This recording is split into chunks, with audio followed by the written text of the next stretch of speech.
Hello, everyone, and welcome to Raising Kids Who Crave Veggies. I'm so glad you came to class today. I've been teaching this class for about 3 years now. I've been teaching it live and in person, but just this last go-around, I had so many people that say that they wish they could have come live, but they couldn't make it, that I decided to turn it into a webinar. And I gave the whole class a giant overhaul for this webinar. So I have lots of new, good stuff for you today. And be sure to hang out until the very end because I have a special offer just for you, a special good something just for you. So I've led over 100 women to a happier and healthier relationship with food. I lead seasonal online cleanses that help women drop pounds, conquer cravings, double their energy, and enjoy healthy digestion. I'm passionate about finding creative ways to make good for us food taste amazing. I have 2 little boys. You can see them in the pictures here. Cameron is on the left. He's 3 with the green smoothie mustache. And he loves kale, sweet potatoes, and avocado. And Miles is on the right, and he's 6, he's in kindergarten, and he loves carrots, cucumbers, and roasted chicken fresh out of the oven. And of course, that is me in the middle. Okay, so today we're going to talk about why our kids start out so adventurous and then become so picky. I hear this over and over again from clients. My baby used to eat everything and now won't even touch a vegetable. So we're going to talk about why that happens, and we're going to talk about what we can do about it, simple ways we can encourage our kids to eat better. We're going to talk about sugar because sugar is one thing that our kids can become addicted to, we can become addicted to, and sugar just can really crowd out the other good things that we should be feeding our body. We're going to talk about 3 foods kids should never eat, and we're going to talk about ideas for quick, simple, delicious, and good for us snacks, meals, and desserts. Okay, so baby used to eat everything, and suddenly, usually somewhere in the 12-month range, kids start to become pickier. They start to push food away. They start to just assert their will a little bit more around food. When they're tiny, you open their mouth and they just eat whatever it is, and usually they swallow it. Sometimes they'll spit it out, but really more often than not, when they're in the 7, 8, 9, 10-month range, they'll eat whatever you put in their mouth. So there's a few reasons why babies and kids start to become picky. First off, they discover the world. They realize that there's more out there and it's really exciting to them, and food suddenly isn't quite so exciting. They've been eating for months now and it's kind of, I take it or leave it.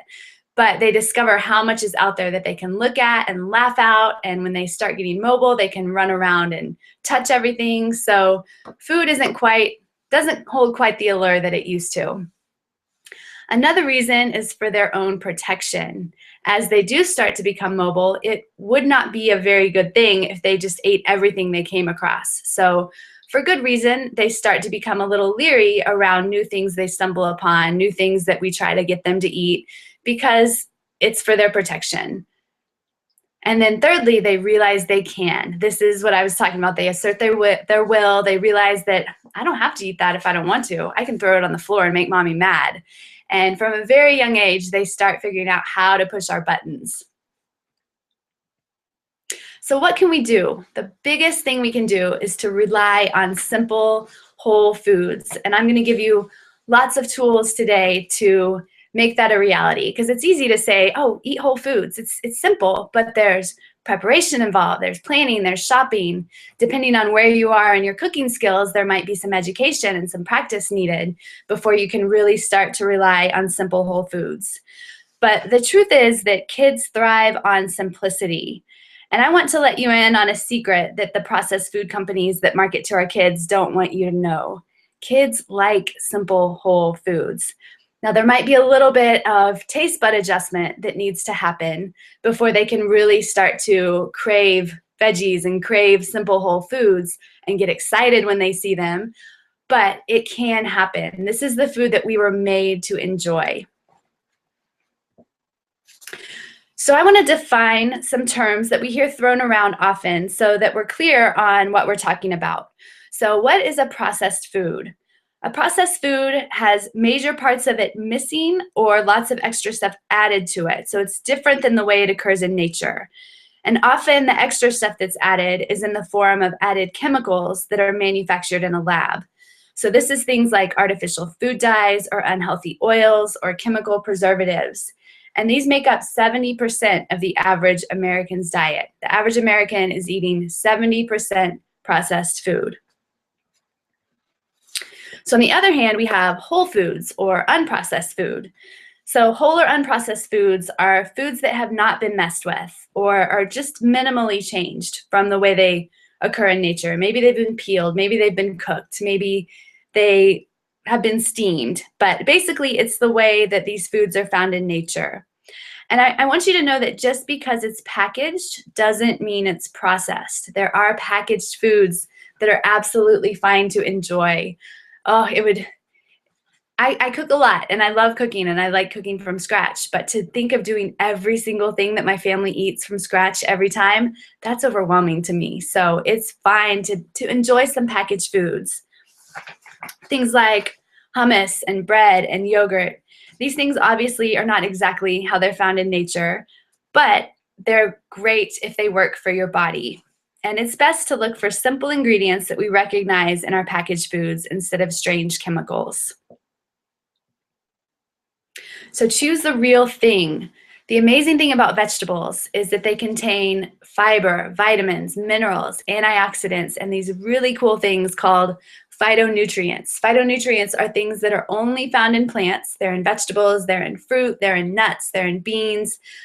And these are things that cannot be reproduced in a lab. It's impossible to reproduce these because food companies are trying. At least so far, they haven't stumbled on how exactly to make processed, chemicalized food be as amazing for us as the real thing. Okay, so it can be an easy thing to do to label a child as picky. But the thing to remember is sometimes a food needs to be offered 10 to 15 times before a child will accept it. That doesn't mean they're going to like it at 10 to 15 times. That means they're going to be like, okay, I'm okay with this being on my plate. This is a normal thing. And this actually goes for adults too. So depending on where you are, where your husband is at with healthy eating, just remember sometimes whatever vegetable it is, maybe I'm going to use beets as an example because I just saw this happen in my family just in the past 2 weeks. I've been offering my children beets pretty much since they've been born. They've been like, that's disgusting. They might try a little bite, but they never ate even a whole bite of beet. Usually they would spit it out. And for me, I was 35 before I really started to enjoy beets. So just this week, I made some beets and I just put them on my kids' plate like I always do. They get what we get. They might get a little less. Like I just put 2 beets on their plate instead of 6 on mine, 6 little slices of beets. But both of my kids were like, these are so good. What is this? And granted, I did get golden beets, which are the yellow beets instead of the deep red purple ones. And they're a little bit milder, but they both just gobbled them up. It was amazing. And this is reminding me, if anyone has any questions at any time, there is a chat box. It should be enabled on your screen. So if you have any questions, type them in the chat box and I will get to your questions. Sometimes there's a little bit of a delay, so if I don't get to them right away, that's why.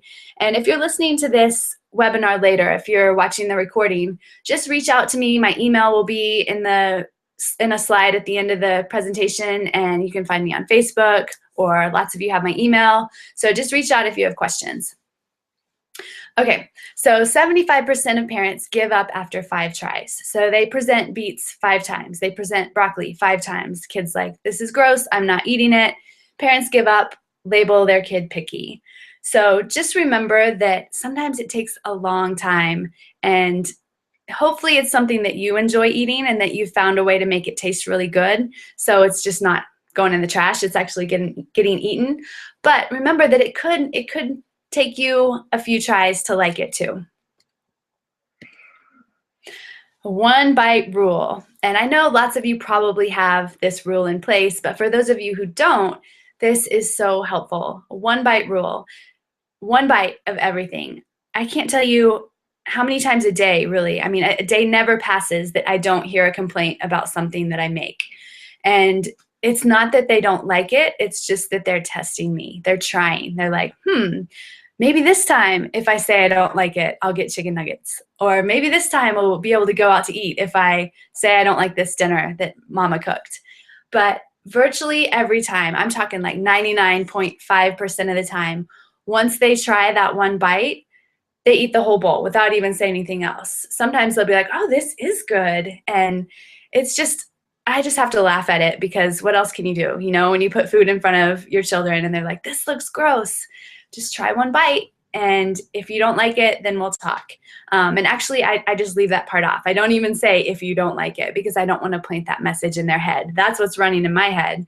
But I just say, eat a bite. This is dinner. We're eating right now. And that's been really helpful in at least getting them to get the food in their mouth. And for those of you with little babies, I know that some of you have little, smaller children, like in the 12 to 24 month range. This can be more of a challenge because they're not quite verbal. Maybe they understand what you're saying, maybe not. But just being silly with them. And if they're not into the food, then just be like, okay, it looks like you're not hungry, and then go play for a little bit and then come back and try it again. Okay, this is one of the most important slides of the whole entire class. So pay close attention here. I want you to remember to take advantage of times of peak hunger. This is when kids are very open to whatever we put in front of them because they're truly hungry. We've probably all heard the saying that hunger is the best sauce. And that is completely true. Just think of times you've been outside all day, you've been swimming, you've been at the lake, you've been snow skiing, you've been whatever you do outside. And you get done and you are just starving. And really everything tastes amazing. It doesn't matter. It could be pretty much anything at that point and it would taste good.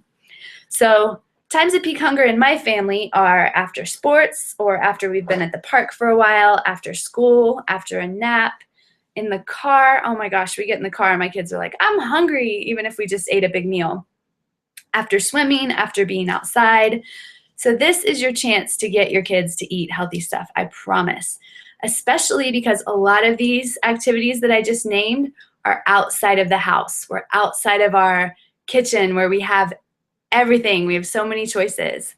If you take something like raw almonds, pistachios, cucumbers, carrots, sliced bell pepper, hummus, leftover steamed broccoli, all the stuff they might want to try to turn their nose up to when you're at home in the kitchen with all the other choices.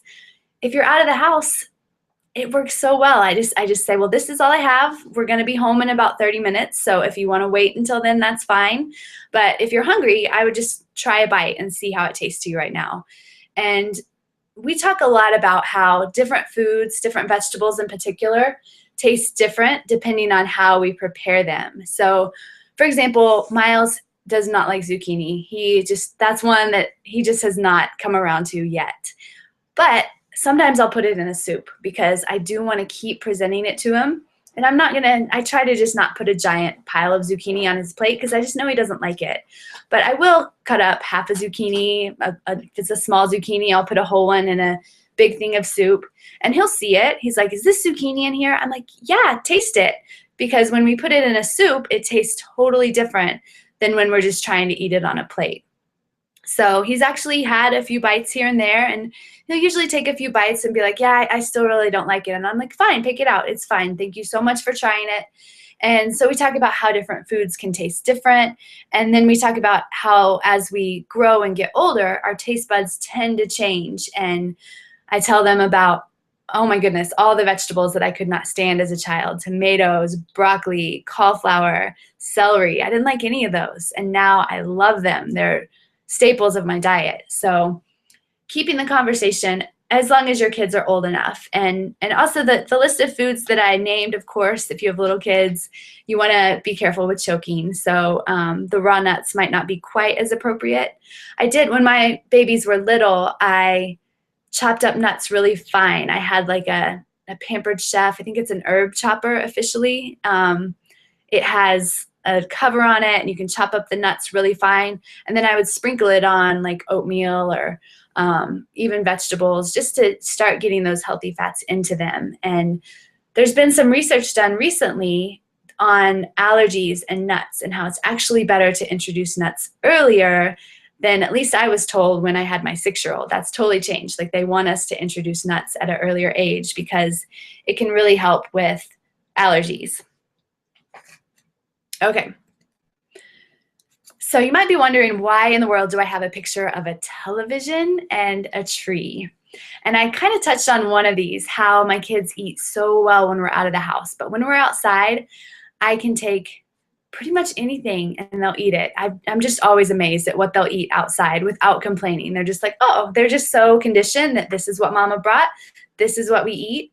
And I've played with food enough and figured out their tastes and dips and sauces and things that I can put on the veggies to make them taste good to their taste buds. So I'm going to get into, in the next couple slides, or pretty soon actually, I'm going to get into some actual photos of food that we eat so you can see more of a hands-on example. But for now, just know, take food outside, go to the park, go have a picnic somewhere, and let the kids play around for a good hour before, and then present the food. And don't have the other choices, the fallback choices like the pastas and the crackers and things like that. And that can be so helpful to presenting veggies and really good for our kids' food. So television. I was one of those mamas, before I had kids, I was like, my kids won't watch TV. Why would they watch TV? We'll be doing crafts all day long. We'll be at the park. We'll just be having fun. We won't need any shows. We won't need movies. That changed, especially after I had my second son. I was like, oh my goodness, TV is actually a blessing. There's some really good educational shows that we can find. And how this relates to food is I let my kids eat in front of the TV. Not always, but if they're hungry, if it's after school, I definitely let them snack because I realized what they will eat in front of the TV. So just yesterday, I cut up this huge cucumber, and between my two kids, they ate the whole thing. I didn't even get a bite.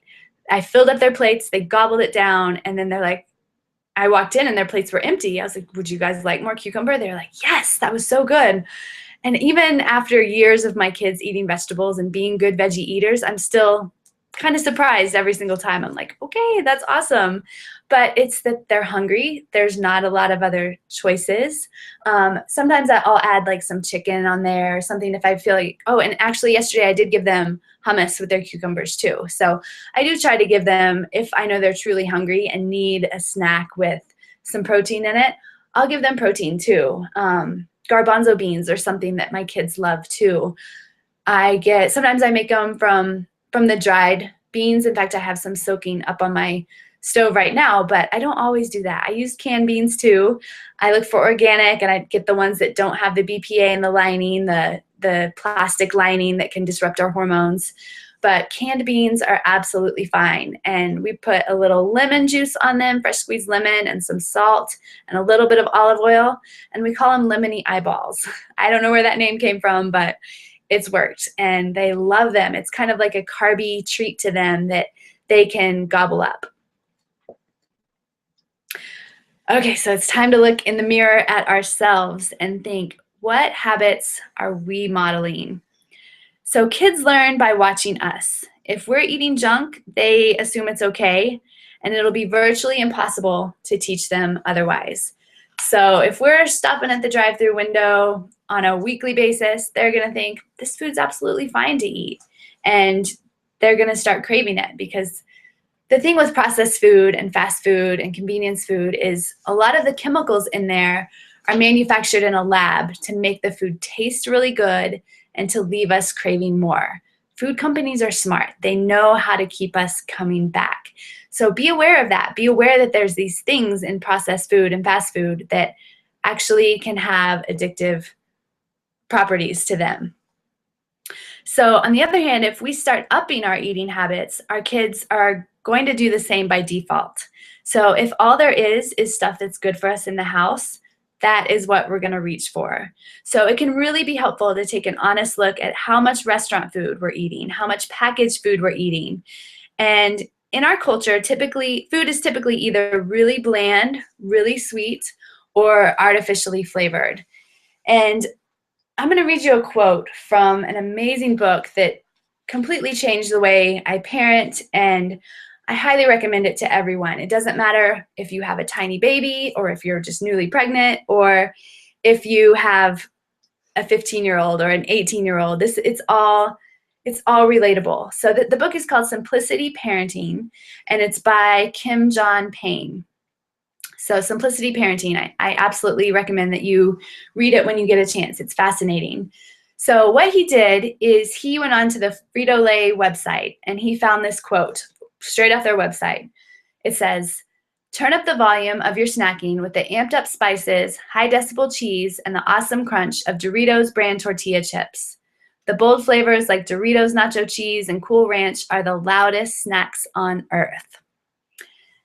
So he goes on to say that the problem with such foods, leaving aside their health effects, is that they hijack your child's taste buds. They set the stimulation bar so high, children lose the ability to recognize and differentiate subtler flavors. The taste, thanks to additives, have gotten bigger and bigger, more complex. How can a carrot compete with hot wings and blue cheese Doritos? Next to such extreme flavors, most foods can't attract your child's attention, much less their admiration. So this can go, I mean, he used Doritos as an example, but this could be anything. This could be candy like Skittles. This could be anything that has a super sweet, super intense flavor to it that's not natural. There's lots of natural foods that are actually good for us that we can get those same flavors from. But the thing is, if it's an artificially flavored product or a junk food product, we're not getting the nutrition that our kids need. And they can start to prefer those flavors over, like you mentioned, a carrot or a stick of celery. Like that, the food's just not as exciting. And as we're talking about this, I don't want you to think that I never let my kids have treats or that we never have any fun stuff to eat. And I'm going to mention this a little more at the end, but we adhere to the 90-10 principle. And sometimes it's a little less, maybe it's 80-20, maybe it swings to 70-30 in the holidays. But what that means is 90% of the time, we're aiming to eat food that's really good for us, food that makes us feel good, food that we're feel good eating. And then 10% of the time, that leaves room for treats. That leaves room for cupcakes at kindergarten. That leaves room for a lollipop at the bank. So there is room for treats here and there, but it's just overall, what eating habits are we modeling? Are we modeling eating broccoli on at least a weekly basis, if not more often? Or are we just not even really eating vegetables ourselves? Okay, it's really important to think like a kid. In case you haven't noticed, kids think a little differently than we do. And we can learn so much from our kids. I love watching my kids caught up in play or caught up in conversations with each other. They're 3 and 6, like I mentioned. So they're just in the past 6 months, they've really started playing together, and they just crack me up. Like what they talk about and the things that come out of their brain, way different than the things that come out of my brain, which are like, okay, what do I have to do? How can I do this right now to get this stuff done later? They have nothing like that in their brain. So this also applies to food and how they think of food. So kids like food simple and silly. So I have some tips on how to make food simple and silly without getting too silly, because it can definitely get out of control at dinner time if we let it get too silly. But first tip is to segregate. So segregate the foods. It could also probably help to segregate the kids. I'm just realizing as I read that, because I don't know anyone who has kids about my kids' age, but they feed off each other at the dinner table. Literally, they're just like cracking each other up. And it's fun to a point, but it can definitely start to cross the line. But that's not what I'm talking about here. I'm not talking about putting your kids in separate rooms and making them eat in separate rooms. I'm talking about the foods on their plates. And especially when they're young, like the preschool years, kids really like order and simplicity in their foods. So when my kids were younger, whenever I made myself a salad or a grain bowl, which is just like some quinoa and some veggies and a dressing, whenever I'd make myself that for lunch, I would use the same items for their lunch, but I would place theirs in neat little piles. So I have a picture we're going to get to in a second, so it's going to make more sense in a second. But for now, just know that if you spread it out and put it in different like compartments for their food, they feel a lot more in control and they know what they're getting themselves into. So also have some consistency. So what I mean by that is have a go-to dressing or dip that your kids love. Ideally, this is something not like ranch out of a bottle. Ranch out of a bottle is probably contains GMOs and poor quality oils. And so look for something that has really high quality ingredients and something that is actually good for your kids. So of course, I'm not meaning put a cookie on every single one of their dinner plates because they like cookies. But I'm talking about more like, so for example, Miles loves carrots. Oh my goodness, that boy can eat some carrots. It's amazing how many he can put down sometimes. But I know that if I put a carrot on his plate, he's gonna be like, oh, there's carrots. That's good. I'm open to that.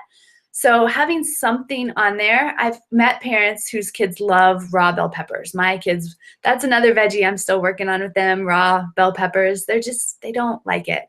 So I wouldn't put a huge pile of raw bell peppers on their plate and hand it to them and expect them to get excited about it.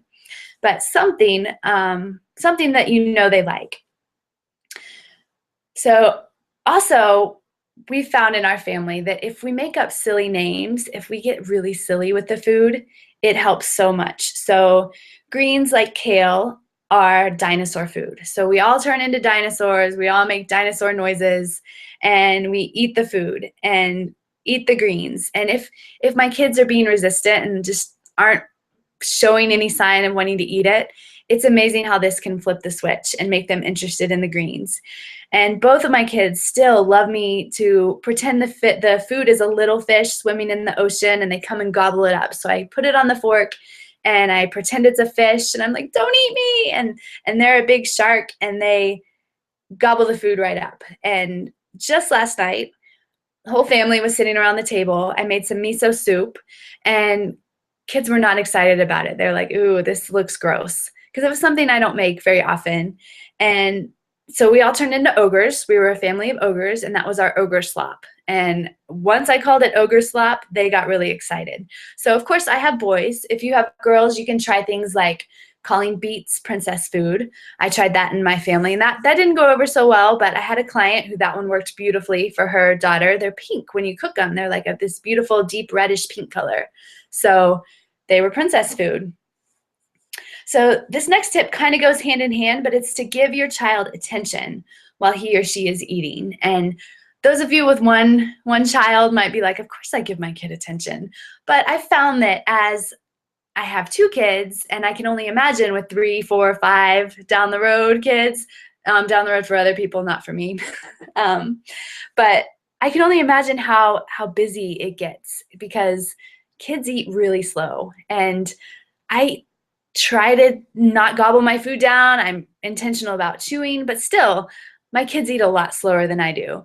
And it can be a big challenge for my personality to just sit there and wait for my kids to keep eating. But it's really important. I've noticed when I get up and start doing the dishes before they're done too. They get up and walk away.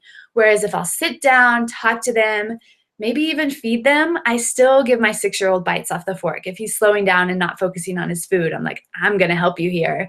Maybe I turn it into the fish game. Maybe I just sit and talk to him and feed him his food. But it gets his food down. It's not something I'm going to continue into the teenage years by any means, but it's something that's working for now. And then avoid too much pushing. So threats and bribery, these work in the moment, but in the long run, they teach children that vegetables are something to just gag down as fast as possible in order to get to the good stuff. So it's okay to encourage children to eat, but to push them or to threaten them, that doesn't work. So for example, instead of saying something like, if you eat all your broccoli, then you're gonna get some ice cream. You want ice cream? I'll give you ice cream if you eat your broccoli. That's something that's not real healthy for kids around food, and training them that veggies are just something that we eat. If we do that, they think veggies are this gross thing that we have to choke down.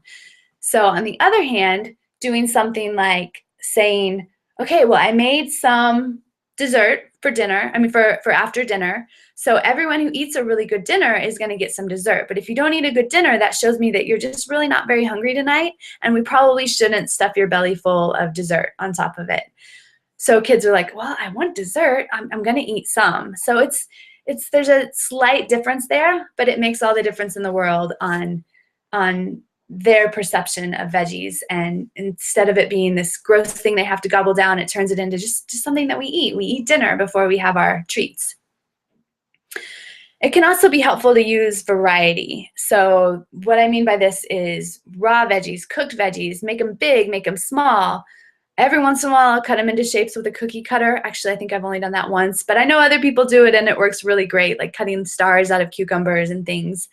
Or making them into a face shape. That's another thing I don't do on a regular basis, but the few times I have, my kids just crack up at this person with like olives for eyes and celery for hair. And I think that was one time that I tried a red bell pepper for lips. And yeah, like I said, they don't love that, but it still made them laugh. And it just presented the bell pepper another time. So hopefully the day's coming when they'll at least take a bite and get it down. And if all else fails, if you've tried all these things, disguise them. And notice that I didn't say hide them. I said disguise. So I don't want us to hide things, like be in the kitchen, like, oh, I hope they don't come in because I'm putting all these veggies in here. But disguise them. Puree them in a soup or add tiny pieces of veggies to anything from meatloaf and chilies to muffins and pizza sauce, pasta sauce. So the difference between disguise and hide is hide.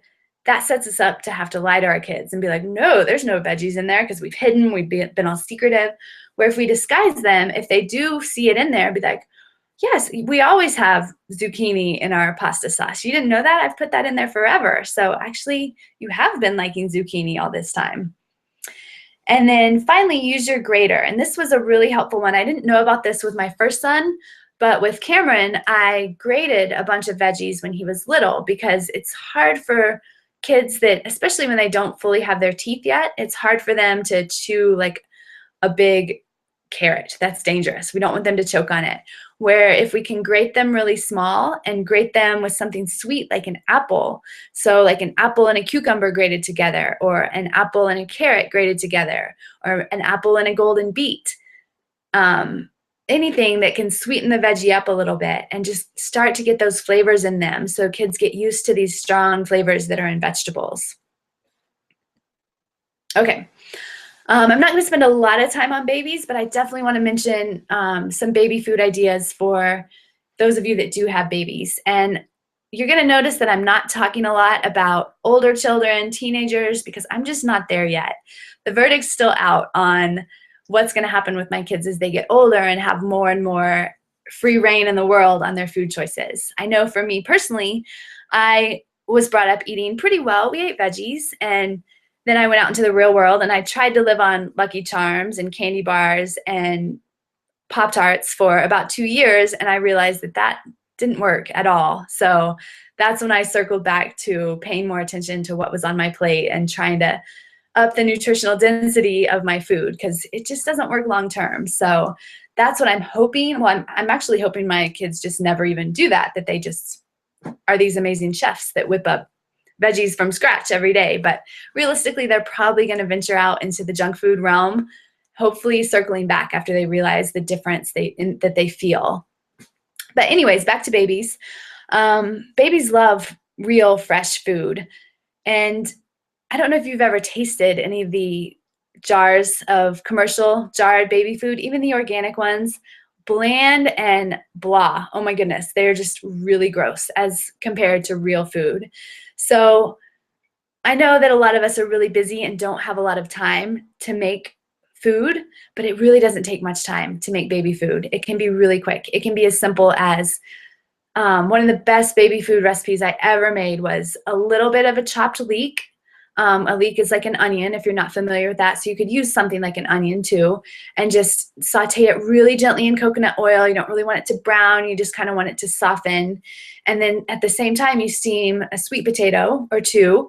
And then you just put all that together in your food processor or your baby food maker. and it is amazing. I actually got the idea from this woman at our farmer's market that was making handmade baby food and selling it. And I bought my kids this baby food jar, and I ended up eating the whole thing because it was so amazing. And I went home and made more because I figured out, like, I looked at the ingredients and figured out how to make it. But it was amazing. And this sets our kids up to know that food can taste strong, know how broccoli tastes from a very young age, instead of it being this super processed at high heat commercial baby food that all the nutrition has been cooked out of it, or not all of it, but some of it for sure. And know that, again, I'm a real person, and I definitely leaned on commercial baby food at times when we were traveling, when I was out of the house all day, but I really tried to, at least most of the time, make my own baby food, because it's just so good. And it can be really simple. It can be a mashed avocado, it can be pureed sweet potatoes, pureed broccoli, mashed banana.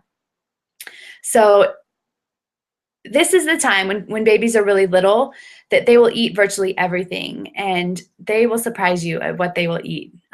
Cameron was eating kale like from the moment I could get it in his mouth, and he loves it to this day.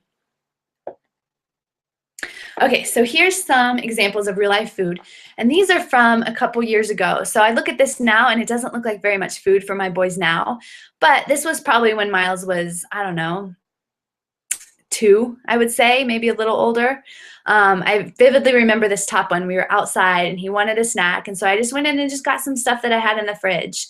So there's brown rice, and I want to mention with brown rice that there's been some arsenic that's been found in brown rice. Maybe it was always there, but just in the past couple years, it's really come to light that brown rice can contain arsenic at some questionable levels. So brown rice isn't something that I give my kids on a regular basis these days.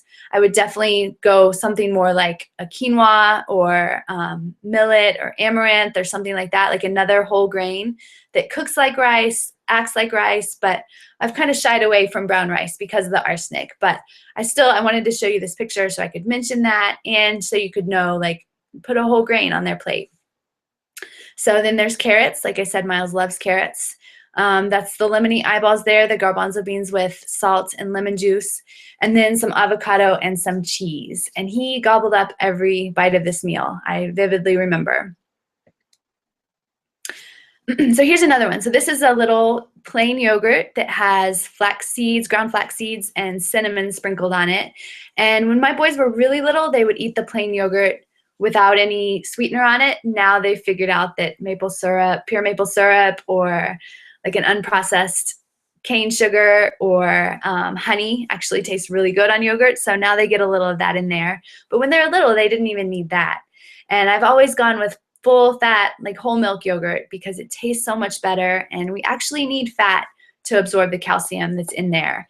And whole milk yogurt is a lot less likely to contain stabilizers and funky stuff, because as it gets lower and lower fat, especially the fat-free stuff, oftentimes they add stabilizers just to keep it as yogurt because there's no fat in there, and it doesn't taste as good. So that's what's in the first bowl. And then there's some lettuce and some carrots, and the lettuce has this dressing that I put on there that my kids have loved. It's super simple.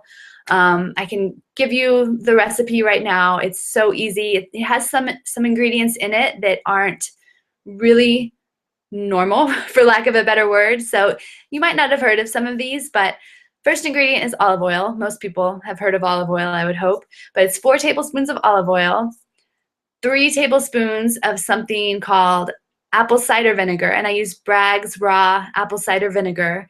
Has great enzymes to help with digestion, and it's really good stuff to get in our body every single day.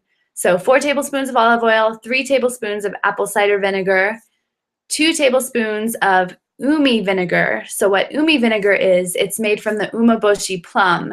And umeboshi plums were actually eaten by ancient samurais to help them to become strong and have lots of stamina. So it's spelled U-M-E, umi, and you'll find it at natural grocery stores, usually near the Asian foods, near the seaweeds, the sea vegetables. And if you can't find it in a store, you can definitely order it on Amazon. It's on there. So 2 tablespoons of the umi, and then 1 tablespoon of a soy sauce. So I use low sodium tamari, which is a gluten-free soy sauce. You could use coconut aminos or any other soy sauce. And it's just this really delicious, tangy dressing that I feel like that dressing is one of the hugest keys for why my kids eat so many vegetables, because they just love that dressing. It's my go-to dip or dressing that I put on their plate, and they just love it. So then there's a peach and a banana with, it looks like, peanut butter and honey.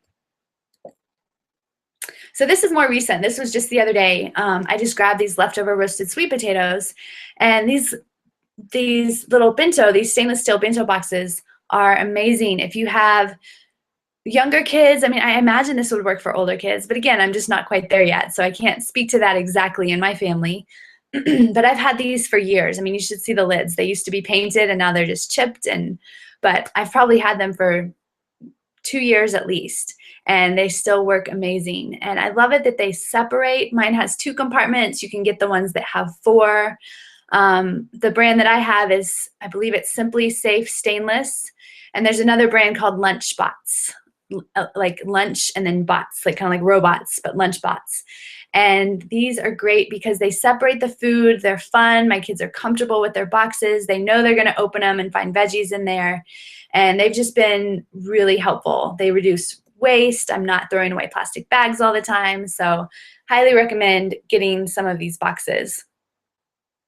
So again, this is just roasted sweet potatoes. I just put a little coconut oil on them and some salt. Sometimes I put cinnamon, but these don't even look like they have cinnamon on them. But they're just really good travel food because they just don't need to be refrigerated. Okay, and this one is also just from the other day. So there's some chicken, some garbanzo beans. I put that dressing on the chicken and the garbanzo beans that I just told you the ingredients for. And then there's some sugar snap peas and some carrots. And we ate this one at the rec center, which is just our gym. I go there pretty often, and my kids go to the childcare room for 2 hours, so they come out and they're hungry because it's been 2.5, 3 hours since they ate. So we usually sit at the little table there, and both of them ate almost everything. I think they each had like a snap pea or 2 left, but otherwise they ate everything in the bowl and just ate it without complaining, which was amazing. Okay, let's talk about sugar. So like I mentioned earlier, sugar can just start to crowd out the other good stuff that we should be eating. And it can also mess with our taste buds. When we eat things that are really sugary, it's just like we were talking about earlier, like compared to Skittles or an icy or something really sweet, vegetables just pale in comparison. So on our food labels here in the United States, there's some tricky labeling going on. And when we look at a food label, there is, I'm going to go to the next slide because this will make more sense. So see how the sugar is listed in grams? That's confusing to our American brain because we think in teaspoons. So I'm going to back up again. So just remember that 1 teaspoon is equal to approximately 4 grams. So if something has 16 grams of sugar, it has 4 teaspoons. So that can kind of help us imagine in our mind, okay, would I, in this moment, want to dip a teaspoon in the sugar bowl 4 times and eat it? Because with some products, that's what we're doing. And you should know that there's no difference on food labels between the natural sugars that are in the food and the added sugars. So there can be some foods that look like they're high in sugar, but that I'm fine with on occasion. For example, a Lara bar. So you look at a Lara bar. If you're not familiar with those, they're these simple bars that are made, like my favorite flavor is the cashew cookie, and it's made with cashews and dates. But you look at the sugar and it says something like 27 grams, which seems like a lot of sugar.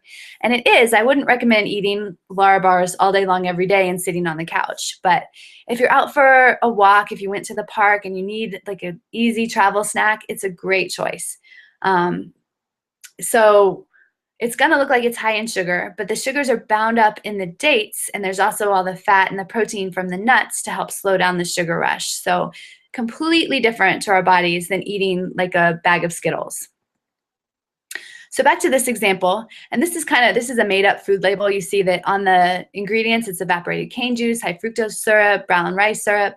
So that's just training us to look in the ingredients for the different types of sugar that could be hiding. Because really I used to just only look at calories and fat grams, and that's all I would focus on. I'd be like, okay, 105 calories, 0.1 grams of fat. This sounds like a good choice.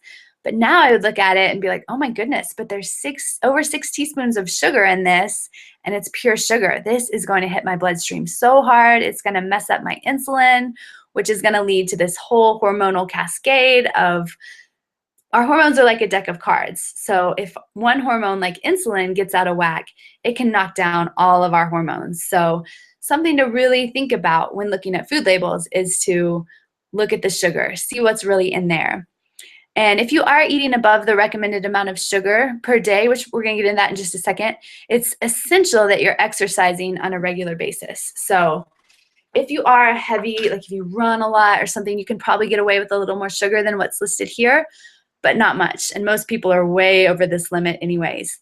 So how much sugar should we eat? Women, 5 teaspoons of added sugar, which is about 20 grams. Men, 9 teaspoons. They get more. I guess they're bigger, and 36 grams. Preschoolers and children ages 4 to 8, 4 teaspoons or 16 grams. Preteens and teens, 5 to 8 teaspoons or 20 to 32 grams. So we look at this, and at least for me, I imagine, okay, if I was cooking, if I was like making my kids oatmeal or giving them tea or eating real foods, this seems like a reasonable amount of sugar. That's actually quite a bit of added sugar that I can eat. 4 teaspoons in my kids, they would definitely be fine with more if it was up to them, but it seems like it's plenty. And then babies under a year should consume 0 added sugar. I made this up. This is not something that I've found out in the world, but they're under a year. They don't need added sugar in anything. So babies don't need chocolate milk. They don't need cookies. If you give them a little here and there, it's not the end of the world. My kids probably had a little bit, like the teething biscuits have a little bit of sugar, but really the less sugar that we can give to babies, the better, because they're going to get plenty as they get older. So how much sugar are we eating a day as Americans? Adults are eating 22 teaspoons on average instead of the 5 to 9 range we're supposed to be in. Preschoolers are eating 12 instead of 4. Children ages 4 to 8 are eating 21 instead of 4. And preteens and teens are eating 34 instead of 5 to 8. So this shows us why in the world we're getting so sick as a society, why diabetes is rampant and epidemic, and why we have so many autoimmune disorders and heart disease is being linked to sugar consumption. They used to think it was fat, but that's really being disproven. We're going to get into some unhealthy fats in a minute that can definitely play a role in heart disease, but by and large, it's sugar that's causing the inflammation in our bodies. It's causing these chronic diseases that so many of us are suffering from. Okay, so where is all this sugar coming from? So these are just some examples. I just went to the store and just walked through the aisles and picked up things and jotted it down. So Skittles, 11 teaspoons. So let's go back. How many are we supposed to be eating? 5 to 9 teaspoons a day for us. And kids, more like 4 teaspoons. That one surprised me. I used to eat so many Skittles and had horrible sugar cravings and wasn't happy with my weight. And just imagine why if I was just dumping 11 teaspoons of sugar straight into my belly in one shot almost every single day. So I also found this smoothie mix that was sold at major supermarkets, and this had 12 teaspoons of added sugar in it. And it looked healthy. It had some health claims on it, like has 100% of your vitamin C and things like that, but 12 teaspoons of added sugar. Sugar was actually the first ingredient. So I'm not going to read all of these, but Pop-Tarts, ketchup, actually, for 1 tablespoon of ketchup, it's a teaspoon of sugar. So just think of that. You can actually get an unsweetened ketchup. I found it at my natural food store, and it's good. It's that taste bud adjustment, like the first time, maybe 2 times I eat it, every single time I switch over, it's like, I miss that sugar a little bit. But then it just starts to be normal, and it just starts to taste good. So Gatorade, which is marketed to our young athletes, 13 teaspoons of added sugar, not to mention the artificial food dyes that happen to be hiding in there too. And yogurt is such a source of added sugar, especially if you're buying the fruity ones. 10 teaspoons of added sugar. And if you go down to the bottom, the Horizon Organic Vanilla, that's 8 teaspoons of added sugar. So I went with vanilla because I didn't want, we talked about earlier how natural sugars are included too. I didn't want to pick like a strawberry because I'm okay with fruit sugar, but it's the added sugar. So if you give your kids yogurt, I highly recommend considering plain yogurt and then just letting them add like a teaspoon or 2 teaspoons even of maple syrup that tastes amazing. And they're not going to miss the sugar, but there's just such a lower amount of sugar when we do that ourselves. And then, of course, there's the soda. A 20-ounce Coca-Cola has 16.25 teaspoons of sugar. And this can be real eye-opening when I teach this class in person and I put sugar in a baggie, and you can see how much sugar you're actually drinking when you drink a soda. Okay, let's get into foods kids should never eat. And I want you to notice that this is in quotes because these are not foods. These are manufactured in labs and things that just are not good for anyone, and especially not our kids. So first off, high fructose corn syrup. There's no solid evidence that's come to light that high fructose corn syrup is unhealthier than any sweeteners. It's so new, we're still experimenting with it, but it is theorized that the body breaks down high fructose corn syrup differently than other sugars in a way that causes the liver to let more fat into the bloodstream. So more fat in the bloodstream, that's high triglycerides in the blood, which is a huge marker of heart disease. And high fructose corn syrup, the big thing in my mind is that high fructose corn syrup is always a sign of a low quality, highly processed food. Conscious companies who actually really truly care about our health are not using high fructose corn syrup. So I see high fructose corn syrup on a label and I think, wow, they're cutting a big corner right there. What else are they cutting corners with? Probably not using high quality ingredients that are actually good for us. And a few other interesting facts, at least 1/3 of the products that contain high fructose corn syrup have also been found to contain mercury. High fructose corn syrup is created by using very toxic chemicals. They create it in these big metal vats, and there's toxic chemicals that are involved both in the vats that they make it in and the process that they make the high fructose corn syrup.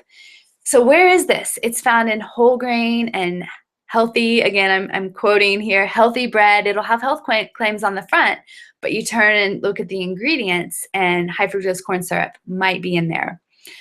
It's also in heart-healthy breakfast cereals, nutrition bars, salad dressing, frozen pizza. I've seen it in macaroni and cheese. It's in fruit drinks, soda, yogurt, and candy. So it hides in tons of places. So be on the lookout for that one. Secondly, trans fat. Trans fat is also known as partially hydrogenated vegetable oil. So where this is found is many peanut butters. If you're not getting a natural peanut butter, it's probably going to contain partially hydrogenated vegetable oil. It's found in cakes, muffins, cookie mixes. I was at the store the other day trying to find a cake mix for a birthday party that didn't have hydrogenated oil in it, and I could not find a single one. And I wasn't at Whole Foods. I was at a conventional grocery store, but I thought there must be something, but there was not a single one that didn't have hydrogenated oils in it. And it's also in candy, the Skittles that I used to eat by the handful. It's in that. It's in Snickers. It's in Tootsie Roll Pops. And I want to read you a few quotes from people that have made nutrition their life. So this first one is from this guy named Walter Willett. He's a medical doctor and he works at Harvard. He's actually the chair of the Department of Nutrition at Harvard. He's written lots of books. He was a teacher at my nutrition school. And what he says is that trans fat from partially hydrogenated vegetable oil is a toxic substance that does not belong in food. And I'm going to have more quotes for you in a second. But first off, I want to mention some tricky labeling that goes on in our country. So a lot of you are probably already familiar with trans fats. Don't eat trans fats. But look at this label, giant red letters, trans fat free. Well, let's get on our detective hat and go into the ingredients. So if you look into the ingredients, the third row down, kind of on the right side, you see shortening, partially hydrogenated palm, soybean, and cottonseed oils. This is a trans fat. How can this be? What in the world is going on here? So a product can have half a gram of trans fats per serving and still be considered trans fat free. Doesn't sound like a big deal, half a gram here and there for one serving, but think about a lot of times these oils are in chips, they're in crackers, they're in cookies, they're in candy, they're in things that we don't always eat just half a serving. And sometimes we buy, like this is a cheesecake. So I don't know about you guys, but if I buy a cheesecake and it's in my house, I'm not going to eat a serving and then throw the rest away. I know some people can do that, but I'm a reforming sugar addict, so I would probably eat the whole thing eventually. So a few more quotes. Trans fat is more dangerous than any other food contaminant, even when only consuming 1 to 3% of total caloric intake from hydrogenated oils. So this was a meta study of all the studies ever done on trans fats. So when consuming 1 to 3% of total caloric intake, that's when it started to damage our bodies. You need to eat only 20 to 60 calories from artificial trans fats a day to start damaging your health. And a 2% increase in trans fat consumption is associated with an 80% increase in heart disease risk. So now you're probably starting to understand why I say kids should never, ever, ever eat trans fats, and it's in a lot of the foods that's marketed to them. Thirdly, artificial sweeteners. So artificial sweeteners. I used to be a Diet Coke addict. I would have at least 6 cans a day. If I didn't have one by 7:30 in the morning, I would have people bringing them to me because I was so mean. I'm not a mean person. I'm usually pretty nice, but I would start having withdrawals, and I would just turn into this crazy person with a headache, and I just was grumpy. And so I've seen it firsthand what artificial sweeteners can do to us. They're also linked to neurological damage, gastrointestinal problems, and hormone disruption. There's actually a disease called ASD, artificial sweetener disease, and the cure is to stop artificial sweeteners, and usually the symptoms just go away.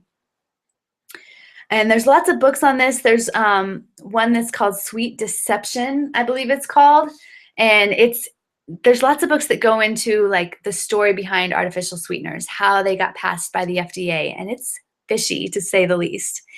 And artificial sweeteners are found in almost everything labeled diet or zero. Of course, it's in diet soda, but one place that a lot of people don't think of it is sugarless gum.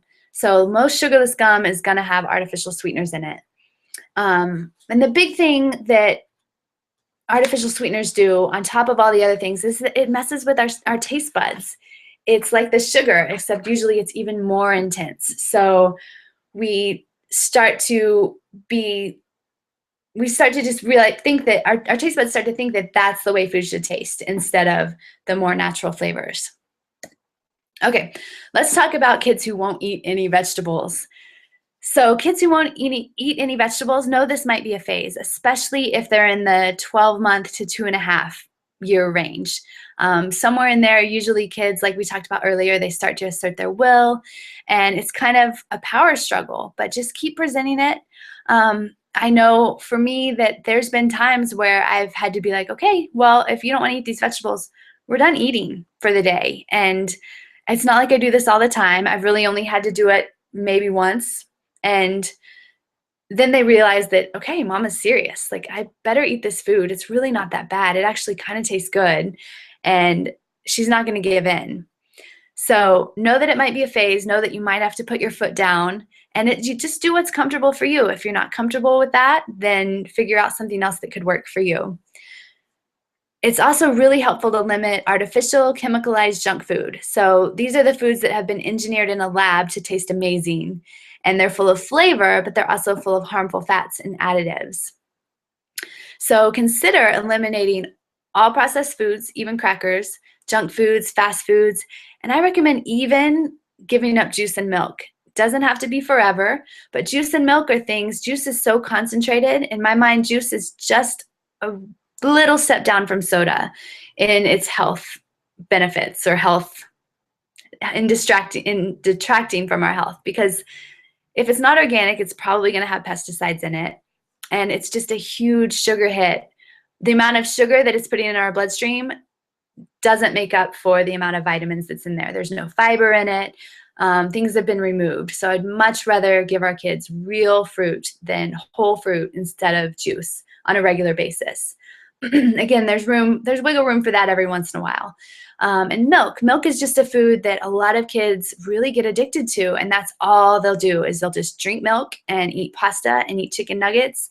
So if we take that milk out and keep things in like the plain yogurt that they can add fun stuff to, or some cheese, they're still getting calcium, but it's just not that milk that's just so easy for them to drink if that's a huge staple in their diet.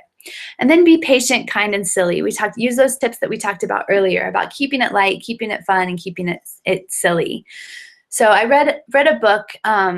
It's called Disease Proof Your Child by Joel Fuhrman. It's another great one to read. He's a hardcore vegan, so he's gonna have some vegan viewpoints there. I'm not vegan. We eat meat, but it's a great book on ideas to get veggies into your kids and why it's so important. How to disease-proof your children is, I believe, what it's called. It's by Joel Fuhrman.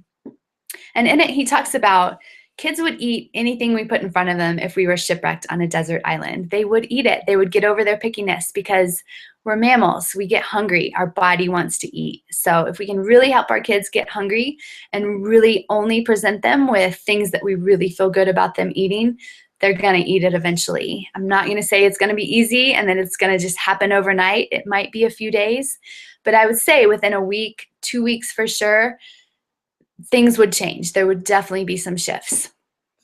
Okay, so I've given you lots of info. We're right at an hour now. I don't want to keep you very much longer, but I do want you to just think of what is one small step you can take to implement something into your life. What is one thing you can do today, this week, that you can start to implement into the changes you want to see in your family? So if anyone has questions, I don't see any questions yet, but if you do, go ahead and type them in. Sometimes they take a few minutes to load, so I want to make sure that they do load before we get to the end here. So I love this quote. What if we can get kids to eat more vegetables without lecturing them about the importance of vegetables, but by just giving them the impression that this is what kids do? Perfect. And this is what I aim for in my kids' life, in my clients' life. Just keep vegetables around, present them at almost every single meal. And it's just something we do. We eat vegetables. They're actually really tasty once you can adjust your taste buds to them. And this is a book, this is something that's going to work a lot better for little kids than it is for teenagers. But the book Green Eggs and Ham. So we've probably read it. If you haven't read it, it's about this guy these two guys, and one of them's trying to get the other guy to eat green eggs and ham. And the whole book is about how this guy does not want to eat it. He just thinks it's gross. He would never eat them. And then he takes one bite and he says, I do like green eggs and ham. I do like them, Sam, I am. I would eat them in a boat. I would eat them with a goat. He would eat them anywhere. So we talked about that a lot when my kids were little, when we were trying to just get them to just try that one little bite. Okay, so some questions are popping up. What was the name of the first book you mentioned? I mentioned a few. Can you give me a clue on what that book was? I'm looking through my notes, and it might have been something I just threw out without writing down. So just give me a hint on what that was, and I can try to remember. I know I mentioned Disease Proof Your Child. So let me know, and I'll get that name of that book for you. And you mentioned you're okay with some processed foods. Can you tell us what those are?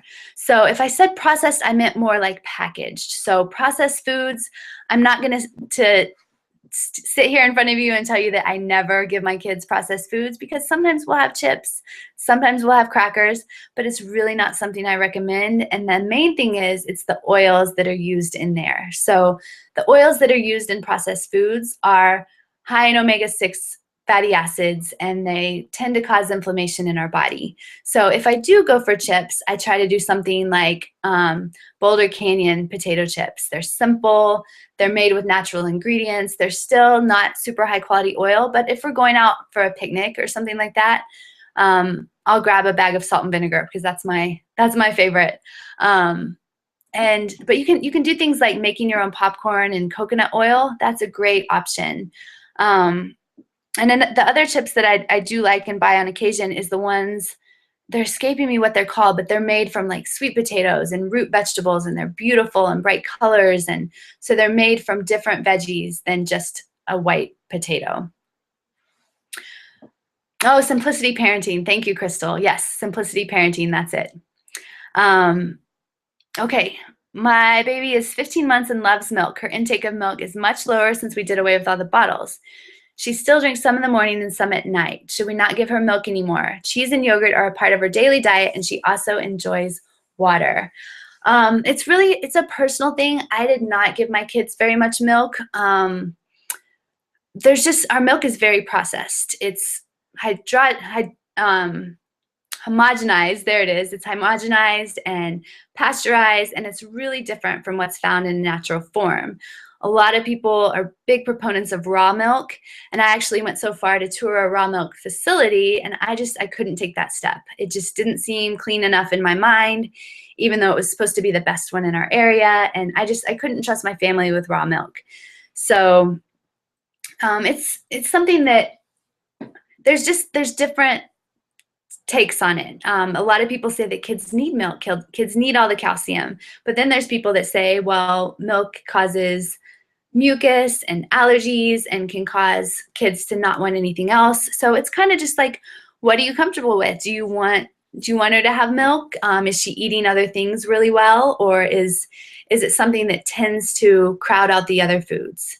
So I know I'm not giving you a solid answer here, but it's something that I just encourage people to do their own research and make up their mind, because there's just different opinions. And like I said, I give my kids yogurt and cheese and lots of green vegetables. Green vegetables actually have calcium in them, so do some nuts and beans. So I try to get them lots of calcium, but just not quite so much from milk. Okay, let's see what other questions are popping up. What about bread? Do you make your own or buy it? After I had Miles, when I just had one baby, I was making my own bread, and it was awesome. I don't know how I had so much time on my hands, but now there's no way. Not with running a busy business and having 2 kids and school and husband, and I do not make my own bread. I do buy it. And I look for really simple ingredients. I love sourdough, because sourdough bread has cultures in it, which helps our body to digest it and helps it to just deal with the gluten a little easier. Most sourdough is made from white flour, so there's a little bit more of a blood sugar hit, but I just put like a grass-fed pastured butter on there, or an organic butter, and that slows down the blood sugar hit quite a bit. So that's one that we love. And then otherwise, we typically go for organic, just because the question around the GMOs, the science is still out, and there's lots of people who are saying that GMOs can really affect especially our growing babies. So I don't want my kids to be an experiment any more than they are. We live in this world. There's GMOs in virtually everything except organic foods. So if it's organic, it can't have GMOs by the standards that are set for organics. But again, these are sometimes big companies. We're just trusting them that they're really adhering to the standards. So I know my kids get some GMOs, but I just try to limit it when I can. So looking for an organic bread with simple ingredients. Sourdough, if you like sourdough, can be really helpful. So that's all the questions I'm seeing for now, but if anyone else has any more, I have a couple other things to share with you. I'm just going to scroll down and make sure that was it. Yeah. Okay. So I promised some ideas of real things that happen in our kitchen. So I'm not going to read through all of these just because of the time that we're getting into, but I'll probably just pick one from each slide, and then I'll send these to you. I'll send out an email with this list of these breakfast, lunch and dinners, and snacks. Oh, and treats too, because we can't forget treats. So breakfast, we do things like, let's pick one that's not quite so ordinary, like scrambled eggs with minced kale and avocado. So I've actually even gotten away from minced kale because I found something that's so much easier, and that is organic dried cilantro. So I found this bag of organic dried cilantro at our natural food store. It was like $1.67 for this, probably at least a cup or not 2 of dried cilantro. So I just sprinkle like a teaspoon of that in our eggs, and it's so much easier. It's so quick. Lots of mornings I will get up, like if we need to get out at the door, I'll get up and I'll chop up a sweet potato real fast and put some coconut oil on it and throw it in the oven at 375. And then that'll take about a half hour. So while I'm getting dressed, while I'm getting the boys ready, the sweet potatoes and they're cooking, and then I just come in and scramble an egg. That takes 2 to 3 minutes. And then breakfast was really actually only like a 6-minute thing by the time there was more to it because of the cooking time, but hands-on it was only about 6 minutes. And it's a great nutrient-dense breakfast that makes us feel really good. Okay, one more question popped up. How do you get kids to try a new vegetable 15 times if they don't like it after the first bite? Good question. So I just keep presenting it. I just keep putting it on their plate. And again, I'm not like opening their mouth and be like, you have to try the zucchini. It just depends on what I'm feeling like, how well they're eating their other stuff, but I do put it on their plate. Sometimes I just don't want to fight, and I'm like, oh, okay, you don't want your zucchini? I'm definitely eating that because I love zucchini when it's made this way. Sometimes I'm like, well, let's try it. It's been 6 months since you've tried it. Maybe your taste buds have changed, or I tried a new recipe, or just saying it with respect and love and not pushing too hard. If it starts to become a fight, that's when we just have to make a decision in the moment. Like, do we want to put a hard line down and be like, okay, if you don't eat this, then we're done eating? I don't do that very often because I don't want it to become a battle. But it is a fine line to walk, and it can be challenging. But the big thing is to just keep presenting it, putting it in different foods, and keep trying it. So hopefully that helped. If anyone has a follow-up question on that, just go ahead and type it in. Okay, lunch and dinner.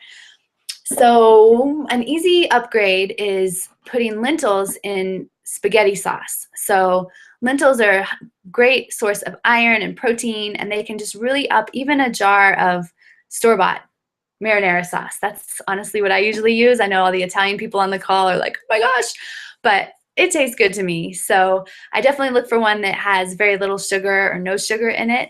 And then I just cook some lentils on the side and stir it in there. Lentils cook fairly quickly, within an hour, and that's not too quick, but you can get red lentils, which cook even quicker. They cook in like 20 to 30 minutes, and just stir it into the marinara and then just put it on the spaghetti.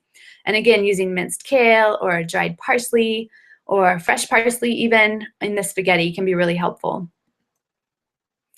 And snacks. You can tell we're big snackers around my house because I have lots of ideas. Green smoothies. So if you're not familiar with green smoothies, these are smoothies that are made with greens. And my husband was actually the one that introduced me to this. I thought it sounded disgusting. I was like, you're putting spinach in your smoothie? That sounds gross.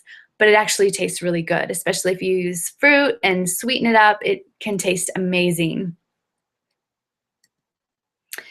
And dessert. We are also dessert lovers. And the picture here, this is macaroons. And macaroons are super easy. I have a recipe for it's just coconut oil, shredded coconut, vanilla, sea salt, and maple syrup. And they are amazing. I try to always have some either in the freezer or the fridge, just because sometimes I like just a little sweet something after dinner. And if it's something that's actually has nutrition in it, oh, there's almond meal in it too. So there's a little bit of ground up almonds. And it's a tiny little ball, but it's really satisfying and tastes really good. So I'm also going to send out some recipes to everyone who signed up for this class. So be on the lookout for recipes to come in the next day or so, and I'll make sure the macaroons are in there. Okay, so we talked about this earlier, the 90-10 principle. So 90% of the time we make wise food choices, and then 10% of the time we consciously splurge on the treats of life. So what this means is, for example, the lollipops at the bank. I go to the bank a lot, I've noticed actually, since I realized that every time we go to the bank, my kids get lollipops. So I'm thinking, okay, how has their diet been lately? Have they been having lots of parties at school? Can I go to the bank at a time when they're not with me or when Cameron's asleep in the car? And it's not every time, but it's like, do I want them to have a lollipop right now? Thinking it through. Or do I really want that piece of cake? Usually the answer to that one is yes in my mind, because I do eat pretty well most of the time. And if you're just starting out on this healthy food journey, 90-10 might be way too far down the line for you. It might be 60-40. Just as long as you're eating healthy more often than you're not, you are on the right path. Okay, so I want to briefly tell you about some of the things I'm offering in the next month or so. And we're about to wrap up, so any final questions, just go ahead and get them in so they have time to load. But our next group cleanse starts in April, and we're ironing out the final details. It looks like it's going to start on April 20th with a few days before of some pre-cleanse stuff. So just be on the lookout for that. More information will come out soon. And I know some of you have joined us in past cleanses, and we're really looking forward to this spring one. Spring is actually the ideal time for our bodies to be cleansing. This is when we start to cleanse naturally, when we start to just naturally eat more salads and leafy greens. So this is a great time to cleanse. And I also want to tell you about a special program I've designed especially for people who are on this webinar. So this is called Conquer the Kitchen. And this is a 3-week course to help you win with food. And what you're going to learn is tricks to make good for you food taste amazing. Because if it doesn't taste good, our kids aren't going to eat it. We're going to learn shortcuts in the kitchen. We're going to learn simple, delicious recipes that can easily be incorporated into your life. And all of this is going to happen in 3 30-minute phone calls. So I'll be talking fast. And this is perfect for you if you're new to the kitchen and don't know where to start, or if you rely on processed or convenience foods to save time and want to switch to more whole foods. It's great for you if you eat out all the time and want to eat at home more to save money and eat higher quality. And it's also great for you if you're already eating whole foods but want new time-saving ideas and recipes. So this program is designed to help you add in things that are good for you at a pace that's right for you. So I'm not going to force you to overhaul your whole kitchen and make these huge changes. It's just adding in things that you're comfortable with, that's right for you, that fit into your schedule. There's going to be detailed cooking instruction on how to make healthy food taste good fast. And all of this is only $27. As I'm saying this, I can't even believe I'm offering all this at this price, but I really want this to be something that's kind of a no-brainer, that's like, how can I not do this for $27? That's less than $10 a week. So this program includes a quick 30-minute weekly call packed full of content to help you win in the kitchen. And if you can't make the calls, they're going to be at 9:30 in the morning on Wednesday, March 25th, Wednesday, April 1st, and Wednesday, April 8th. So if that's a time that you're working or you're tied up with other things, the calls are going to be recorded and emailed out. So please still join. If you can't make the weekly calls, it's not a big deal.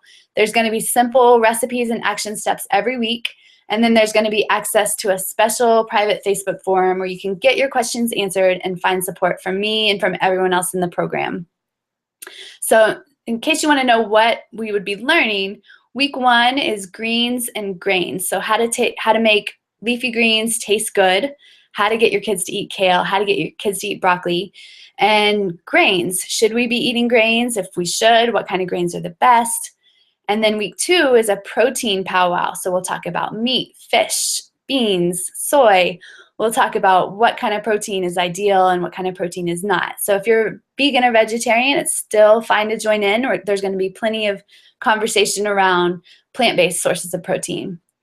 And snacks and treats is week 3, because who doesn't need snacks and who doesn't need treats, at least in my book. So space is limited. If you are interested, I recommend you sign up right away. I want to keep this to a group that I can really pour my support into. And if you're interested in enrolling, the website is right there on your screen. It's www.glowfamilywellness.com/conquer the kitchen. So I would love to have you join us. It's going to be fun. This is a brand new program that I've wanted to offer for a long time, but just never made it happen. So just simple, easy things you can do in the kitchen to save time and make food taste good. So that's everything I have. I'm so thankful that all of you guys joined me today, and thank you for your questions. And if you have any questions that I didn't get to, or because that's all I'm seeing pop up, but it's not letting me totally scroll down, I don't think. So there is a chance that I've missed some. If I missed them, email them to me or put them up on the Glow Family Wellness Facebook page, and I will get them answered. So thank you so much for coming, and I hope you have a beautiful rest of the day. Take good care.